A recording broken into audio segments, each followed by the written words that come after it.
fiction, science fiction, horror, fantasy, crime, LGBT, thriller. You have now entered the House of Mystery with your hosts, Eric Shapiro, David North Martino, John Copenhaver, and Al Warren. Heard on KCPA 106.5 FM Los Angeles, 102.3 FM Riverside, and 105.0 AM Palm Springs. Welcome back into the House of Mystery. I'm Al Warren. Mr. Gavin Stone is here. Right now we've got a guest waiting, and his book, The Road to Empire, is out now. So Mr. John Wemlinger, how are you doing? Great. Wonderful to be with you both this evening. John, let's talk about your history first of all. So you came out of the military. I guess you were a U.S. Army colonel. Correct. 27 years of active duty service. Wow. That's quite the commitment and quite the honor to do that. When you do that and you finish the 27 years, instead of just retiring and taking it easy, you decided to write some novels. Why? Well, the history there goes back to 1995, which was my last year on active duty. And yeah, if you want to do that math, I retired at 27 years of service. And this year I've been retired 28 years, a year longer than I served.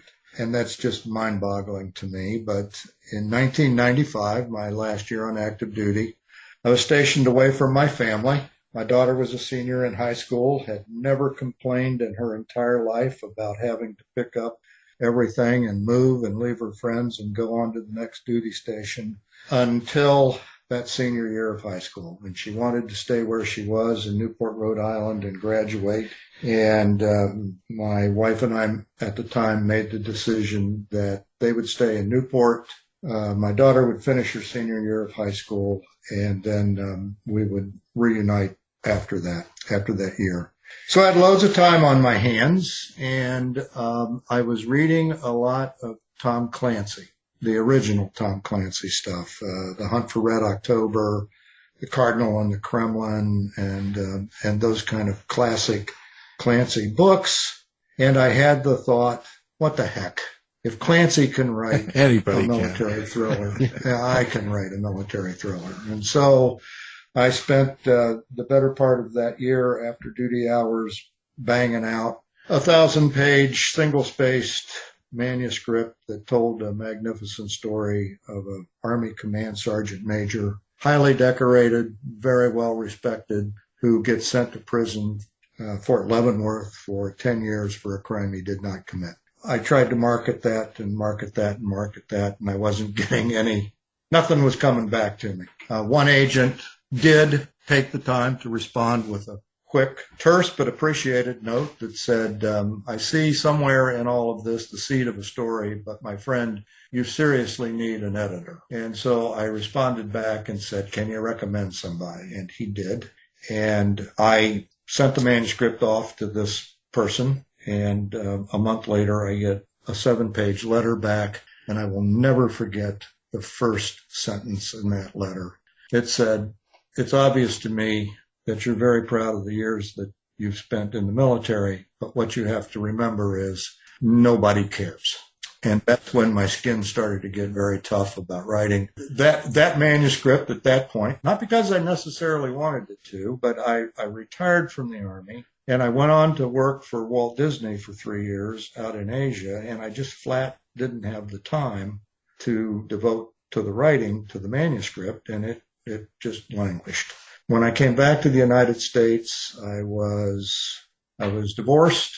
I moved in with my daughter for what I told her was going to be a couple of weeks, turned out to be about 6 months while I looked for my next job. And that's when I landed in Michigan.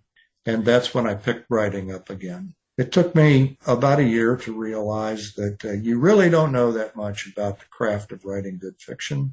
So I started to attend writers' conferences. I joined a writers group up here, a group that I'm still a member of. I went to writers' conferences in Chicago and New York City. I really started to rub elbows with other writers. In 2016, I published my first book. It took me 4 years to get it out there, to get it right.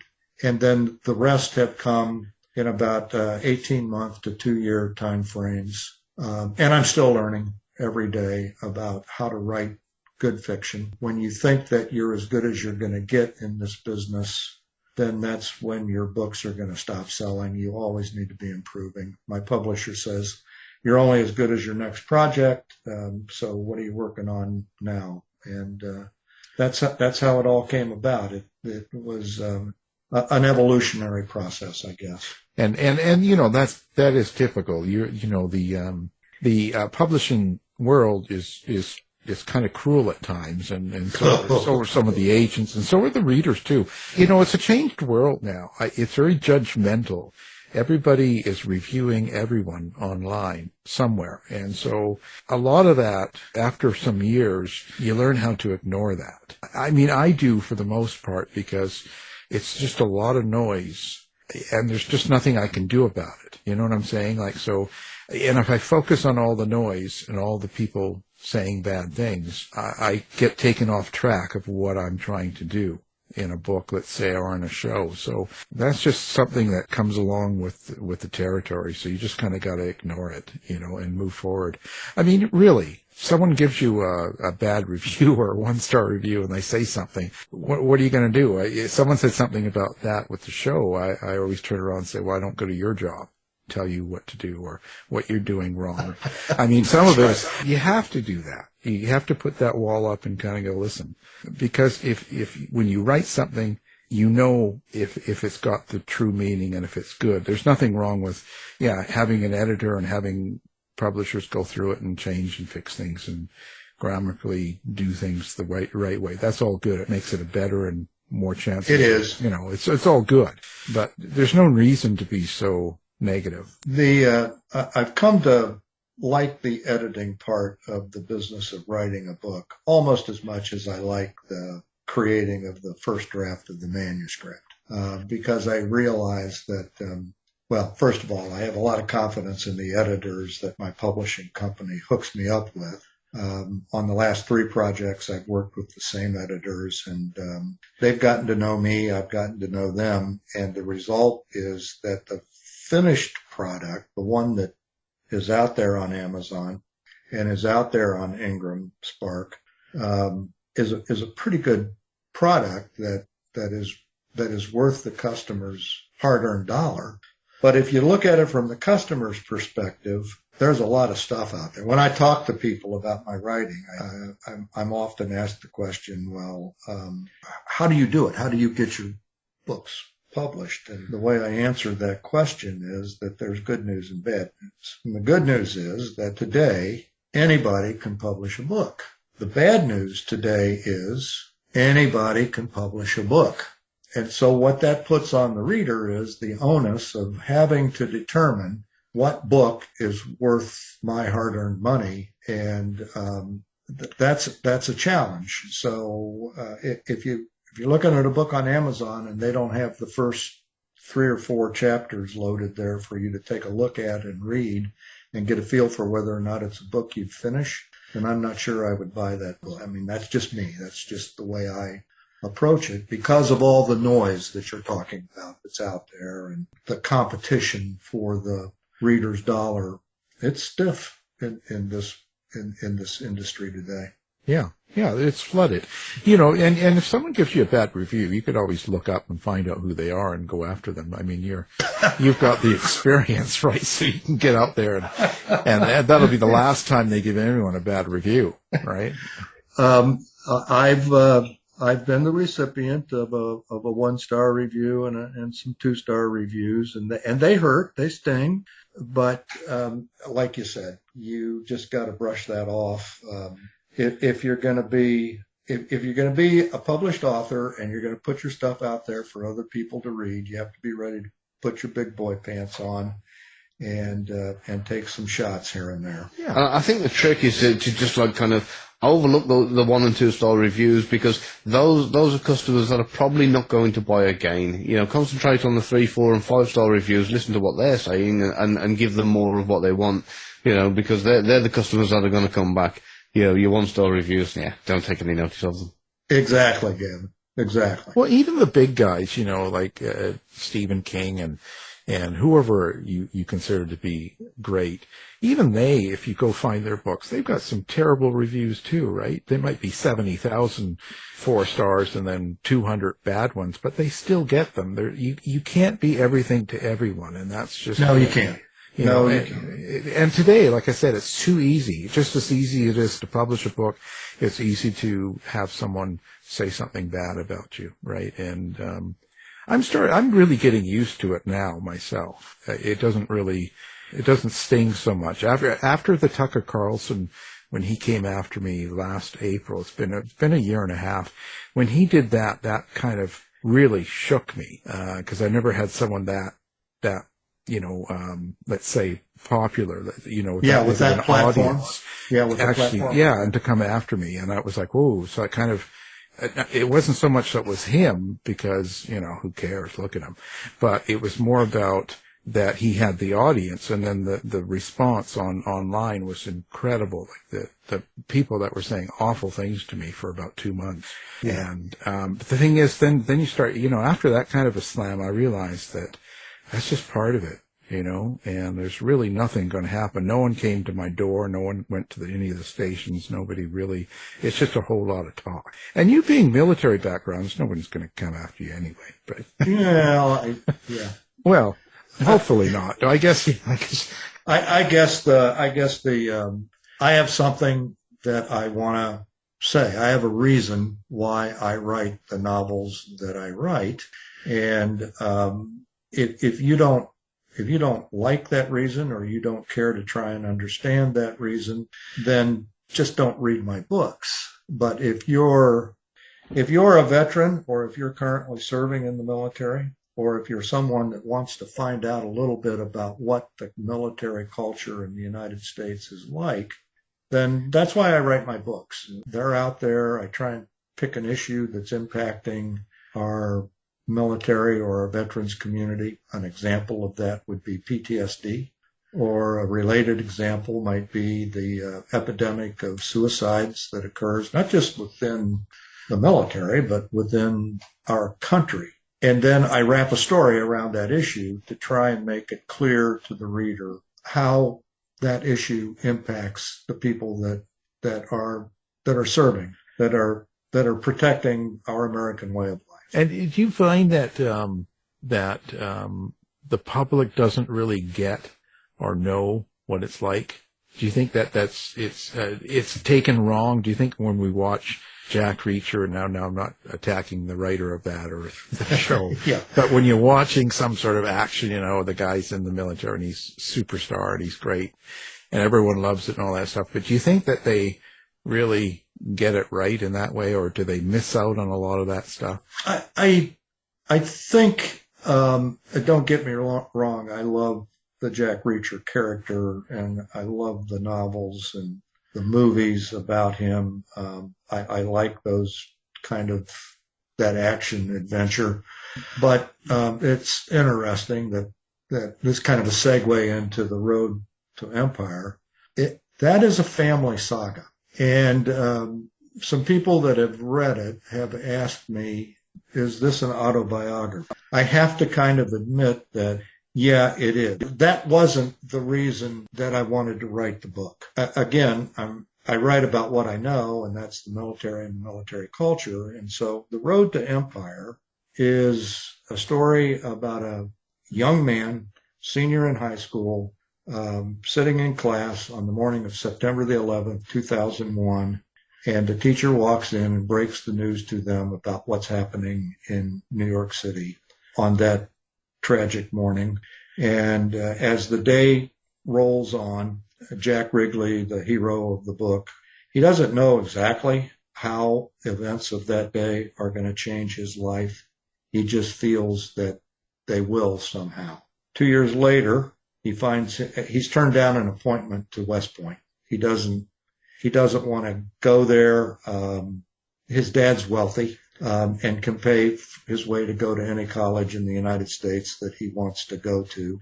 And Jack doesn't see how a 4-year degree from the military academy is going to move him to what he really wants to do, which turns out to be a career in aviation, and more specifically aviation maintenance.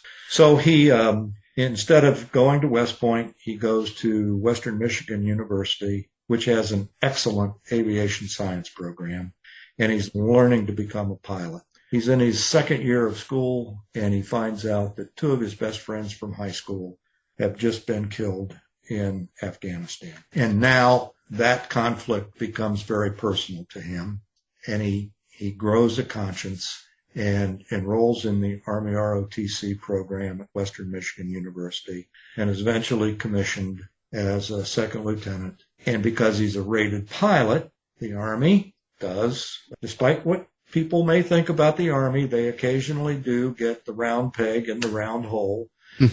And Jack is sent to Fort Rucker, Alabama to learn to fly helicopters. And the story takes off from there, and it's the story of this meteoric career because he's a great officer. He is technically competent, works well with others, and he's ramping up very quickly to become a general, earlier than most of his peers would ever be considered for that. And a family crisis occurs, and he has to make a very difficult decision. That happens in our military more often than anybody in the general public understands.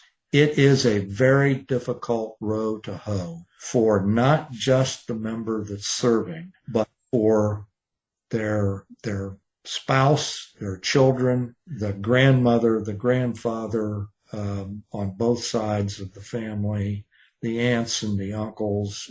It becomes a challenge. And that's what the road to empire is meant to portray and to help people understand. Because I think you're right. You alluded to the fact that maybe the general public just doesn't understand what that culture is like in America. And they don't, because there's so few that serve today. We're an all-volunteer force. We became that in 1973. Today, the strength in all the military services is the smallest that it's been since pre-World War II, but yet we are well-equipped. We're the best trained. We're highly professional. I have great confidence in our military to do what they're expected to do, but they have to do it through a whole series of challenges that I honestly believe the general public is clueless about. And so that's why I write. I try to be a window for those people, that they can read and they can see and learn what that culture is like. And you said this was a semi-autobiographical style kind of piece of work. Is that the reason why you decided to write this from the first person's perspective? and what were the other challenges involved writing from that kind of perspective? Gavin, you're very perceptive. Yes, I think that while I didn't necessarily want it to be autobiographical or semi-autobiographical, I had to write this book from the first person because I wanted the poignancy to be there, and I thought the first person was the best way to deliver that. I also wanted it to be kind of a conversation that would go on with the reader as they're reading the book. And again, I thought the first person was the best way to do that. But this is the first book that I've ever written in the first person, and it was a real challenge. It is so easy to slip into the omniscient narrator, and I got to tell you, as I was writing it and then editing what I'd written, I can't tell you the number of times I'd slap my head against my forehead and say, well, there you did it again. You're out of first person. You're back into the omniscient narrator. Get back at it and fix this. So yeah, it's a challenge. Oh, definitely. Yeah. Yeah. And how did you manage with the kind of the other characters within the book, writing it from that perspective? Did you find that more difficult, or did you find that was actually easier to do it from that perspective? there was a challenge there, and I actually went to my writers group and ran a couple things by them, and got some very helpful suggestions as to how to pull it off. So there's the first person from the perspective of Jack Rigley, who is the book's main protagonist. But then I also needed to get in there the first person from the perspective of Annie Rigley, who is his girlfriend on September the 11th when that tragedy happens, and who becomes his wife upon his graduation from college. And the two of them launched this military career together. And I wanted some chapters to tell the story from first person in Annie's perspective.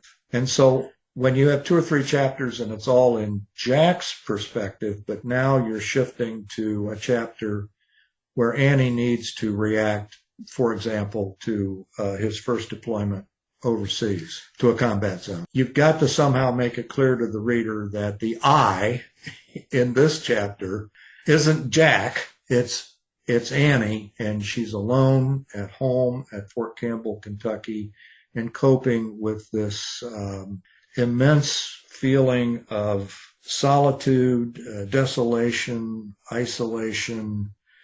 He's gone. He's in harm's way. I'm left with our young daughter, the dog, and there's that empty feeling at the pit of her stomach. To tell that through an omniscient narrator is not the same as telling it through her eyes in her first person. But the readers got to know that, the first person here has shifted from Jack to now a conversation with Annie. And they need to know that within like the first sentence of that chapter. So listen, how do you create that character like Jack Rigley? How does that develop in your mind, and what kind of relationship do you end up having with that character? Do you see them? Do you see them? Do you feel them? Do you hear voices? Like where are you at with your character? So I listened to your interview with the marvelous Tess Gerritsen, and you had a similar question of her about how she creates her characters, and yeah, I'm a pantser. And I think Tess, if I remember right, said she was a pantser as well. If I had to do this, starting by writing some kind of a detailed outline, chapter by chapter, and in each chapter what each character is going to be doing, I think after about an hour of that, my head would explode because I'm not that. I don't approach the task of writing a book from that level of organization. I have an idea about what the issue is. I have an idea about what the story is that I want to spin around that. I have a vague idea of the character, the main protagonist, and maybe the next most supporting protagonist in the book. After those generalizations, the rest of the character development, the settings, and the arc of the plot, that all comes to me as I'm setting stream of consciousness, banging it out on the computer. Now, the problem with that approach, and I think Tess might have said the same thing, but the problem with that is that approach requires, in my view, a whole lot of self-editing. And so the way I do it is I'll write a chapter, and then I'll close the computer up and go walk the dog and not come back to that chapter until the next day.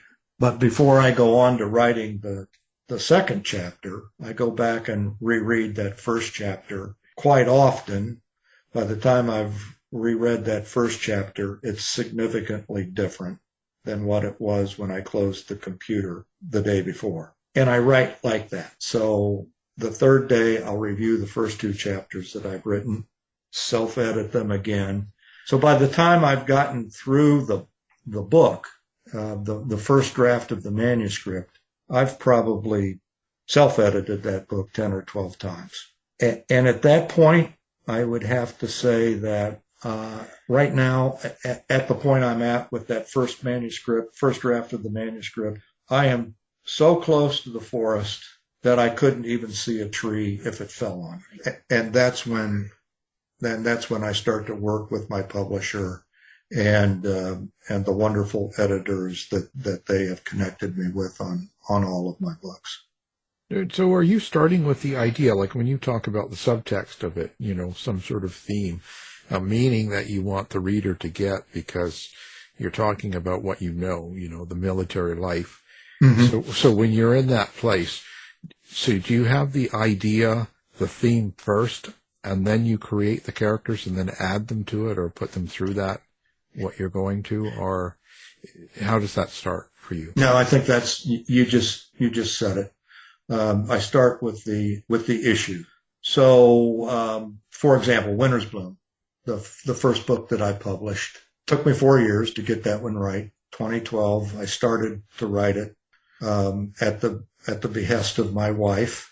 I was disgruntled at that point in time. I had just been laid off from a really, really good job working with troubled youth here in Michigan.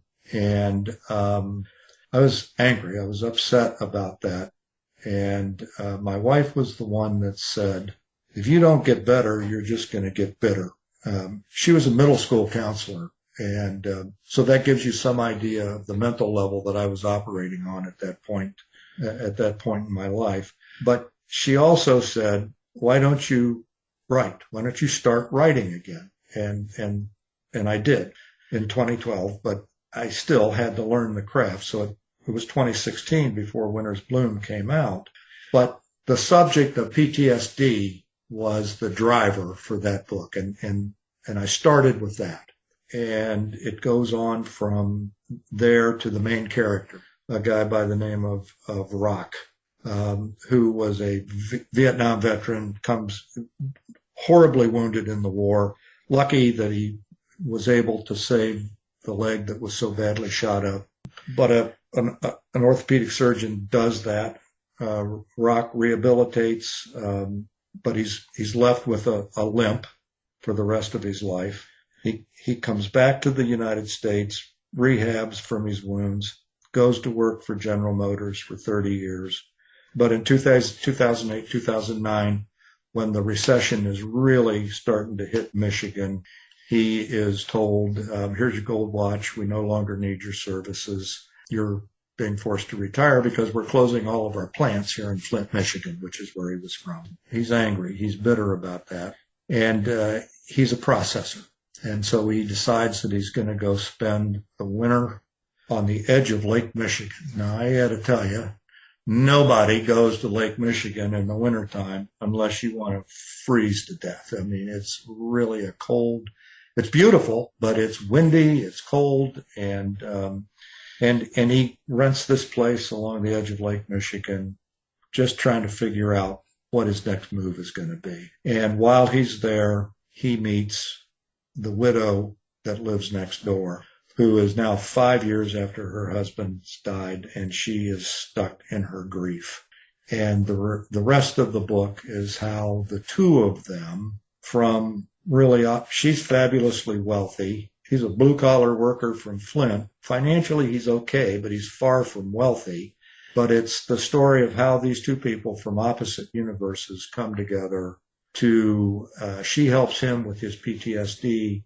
He helps her overcome her grief. It's not a romance because it does not necessarily end happily ever after. I would tell listeners that it reads beautifully, but it's not a romance because it does not end happily ever after. And so it was, I guess, if I would encapsulate how it all came to me, it was, you want to write about PTSD, create this Vietnam vet, he needs help. You create this fabulously wealthy widow, and then you put them in this scene along the Lake Michigan shoreline and describe how these two universes are going to come together to help one another. And I think that's probably the way all 6 of my books have worked out.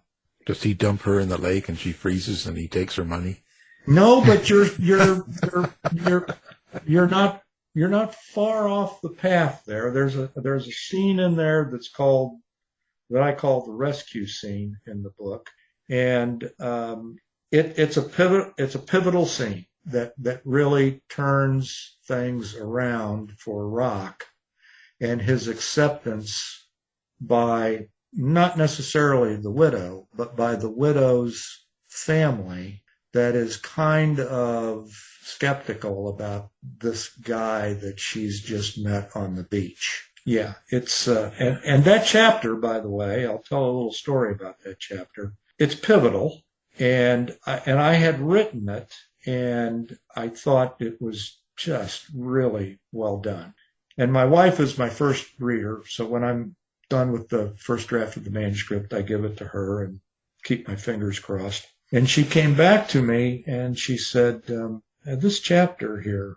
I said, oh, yeah, that's the rescue chapter. And she said, yeah, it's not your best work. I want a divorce. It doesn't seem very plausible to me. I think you should work on it. Well, I blew her off, and I sent it off to my editor. And he was a wonderful gentleman, deceased now, and I really miss my interface with him. He's just a wonderful man. But John and I were working together, and we were working together with email exchanges. We never were speaking to one another, and the phone rings one day, and it's John Paul. You know, we go through the pleasantries, and he said, yeah, I'm calling you about the rescue chapter. He said, I don't think it's very plausible. I don't think it's your best work. Almost identical to what my wife had said, and I accused the two of them of collusion, which they both vehemently denied. But then that chapter became a serious rewrite. Really makes the book turn in a much better direction because of their input. So, how do you get into the emotion of this? Like when you're writing characters like this, and it's dealing with such deep things and stuff like that. Are you expressing a lot of your own experience? You might say, like PTSD and stuff like that. I think yes.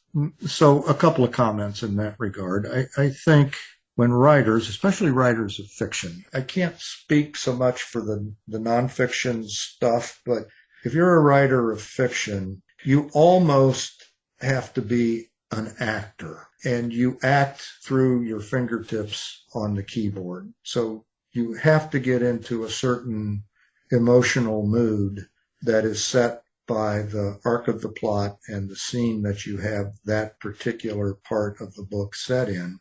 And through your description of the setting and through the dialogue that you write, you're playing the role, you're playing the part of the character or characters that you're writing about in that particular part of the book. And the other thing that I would point out is that while all my characters are fictional, and I really try and choose names for them that are no way related to the people in my life, in my experience that I have met and known and worked with and dealt with, almost all of those, almost every character, and except the really bad ones, the good characters, the protagonists, they're all a combination of people that I have known, worked with, and grown to respect. And I build them around those memories of those people.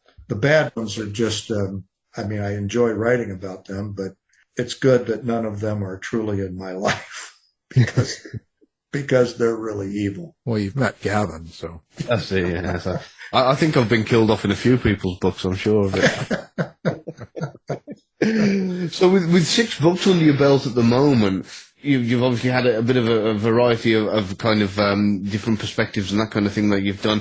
But what would you say has been the kind of the best lesson? If you could go back to when you were doing your first one, what would you say has been your biggest and best lesson from the experience of writing all those books? That's a really tough question, but it's a fair question. I said it earlier. The thing that I think I've gotten so much better at is not only the self-editing that I do of the work that I initially create, I've also gotten much, much better at listening to and taking very seriously the suggestions that my editors at Mission Point Press come back to me with as they read the manuscript. And AI is in my writers group, we're constantly in the last 3 or 4 meetings talking about, worrying about, speculating about the impact of artificial intelligence on people like us, you guys included, who write. I don't use any AI when I write my manuscript. I want that to all be me. I don't believe that any of the editors that I work with use AI as they edit my work. I don't want to use AI as I'm editing, because I want my emotion as I'm creating that character and refining that character in my books. I want them to reflect the same emotion that I'm feeling about the issue that I'm writing about. And I'm not sure AI could ever do that for us. So I've become a real aficionado, I guess would be kind of a right word, of the editing process. We talked about this earlier. It's no secret. I'm self-published, so I pay to get my books into the marketplace. A good portion of the fee that I pay to my publisher to get my book out there is paid to these editors that I work with. And what I have learned as I've worked with them is you have to consider their work as like you're paying tuition for a graduate level creative writing class. It's like any college course. You have the option of going to class or not going to class. If you're paying your money, it seems to me that the smart move then is to go to class. Rather than getting upset about what they're suggesting, take a good look at it, take it to heart, see how you can rework the part that's galling them. When you do that, I believe, my experience has been over 6 novels now, you're going to wind up with a piece that's ready for the marketplace that is so much better, so much more refined than that first manuscript that you produced all by your lonesome. There you have it. Violence. Do you think about the violence you write on the page? Because it is kind of that sort of are you thinking about it? Do you kind of do it in a cautious way, or do you just go all out? I go all out. Oh, good. Yeah. I have a book. It was the 4th book that I published. The title of it is The Widow and the Warrior. And I released that book. I live in Michigan. Our governor here is Gretchen Whitmer. I don't know if you're familiar with what happened about 2 years ago, but 2 weeks after I published that book, my wife and I are driving through the Upper Peninsula. We're listening to a news station on Sirius Radio, and breaking news. A bunch of men, militiamen, have been arrested in Michigan for plotting to kidnap and potentially execute Governor Whitmer. Vigilante justice and the militia are part and parcel of what the Widow and the Warrior is all about. And that book wasn't out in the marketplace 2 weeks before this news broke about Governor Whitmer and her potential kidnapping. I've created in that book some of my most evil characters. They are really bad people, and they have no moral compass. Several of them are for-hire killers, so if the money's right, they're going to take you out. The language is harsh. I had a lovely woman, rather elderly, come up to me at a book signing I was doing, and she literally put her finger on the end of my nose and said, "You used that word 228 times." She had counted the number of times I had used the F word in The Widow and the Warrior. And she said, "You have, young man, a better vocabulary than that. I'm 78 years old, so I'm not a young man, but in her view, I guess I was. You have a better vocabulary than that. And after I recovered my senses a little bit, I just looked at her and said, yes, ma'am, I do have a better vocabulary than that, but these are some of the worst characters I've ever created, and this is how they're going to talk. They are not going to say, oh, shucks, golly gee, darn. They're going to use that word, and that's why it appears in the book. I don't think I ever convinced her that it was a good reason for writing it the way it was written. It won a gold award in the Colorado Independent Publishers Association Mystery Thriller category. Congratulations. If you've got the count right. Yeah. You know, I don't know if she did or not.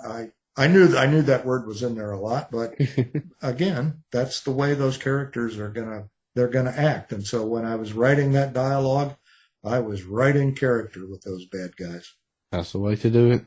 Yeah, you should have told her to F off.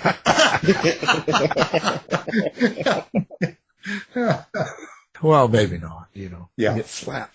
You get slapped. I might have caused a serious heart condition had I done Yeah. Well, you know, save it for your book. You know. Yeah, exactly. So now, listen, are you doing social media? Do you have a website set up? How do people get a hold of you besides, you know, maybe the local bar? So I'm on Facebook, John Wemlinger @author, and I have a pretty good presence on Facebook. I also have a website, www.johnwemlinger.com. There are several places in that website where you can click and you can contact me by email. I tell every reader as I sign a book and hand it to them, I love feedback. You can contact me through my website, and I usually stick my card in there as a bookmark for them. And I certainly appreciate you guys out there on the other coast because I do pretty well regionally around here. My books are all set in Michigan for the most part. Operation Light Switch is the only exception. But we have this scenic byway that I live very close to. It's called M22, Michigan State Route 22. And it was designated, 5 or 6 years ago by NBC on the Today Show and in USA Today as one of the nation's most scenic byways. It winds right along the Lake Michigan shoreline. It goes out through farm country, through forests. It's a gorgeous drive for about 85 miles. And I set a lot of my books in these little small communities that are strung out along this scenic byway. And so a lot of people around here like my books because they like the familiarity of places they've been to, visited, stayed at. But my issues that I write about, that I want people to understand, are for every American. You guys are really my first big exposure out there on the other coast. This is a great opportunity for me, and I certainly appreciate you giving me this opportunity to interview with you both. Oh, it's our pleasure, really, and hopefully we get you lots of bad reviews. And I've got tough skin. Bring them on, Alan. Bring them on. Yeah, you know, get inundated with negativity and bad stuff. I'll get Tucker on you next. It keeps one humble. Yeah, that's right. That's right. Gives you something to do, chasing them down, taking them out for your next, you know. Well, anyway, so now your newest book is out, The Road to Empire, and our guest is the author of this and many more, and we'll have everything up on our website so they can find you. Thank you for being on the show, John Wemlinger. Great talking with you both, and great talking with your listeners. Pleasure to have you. You've been listening to the House of Mystery radio show. To find out more about our guests, hosts, or show, go to www.houseofmystery.com. Show's over for now. Was it as good for you as it was for me? Yeah. Good night. This has been a production of Something Weird Media. I'll be back.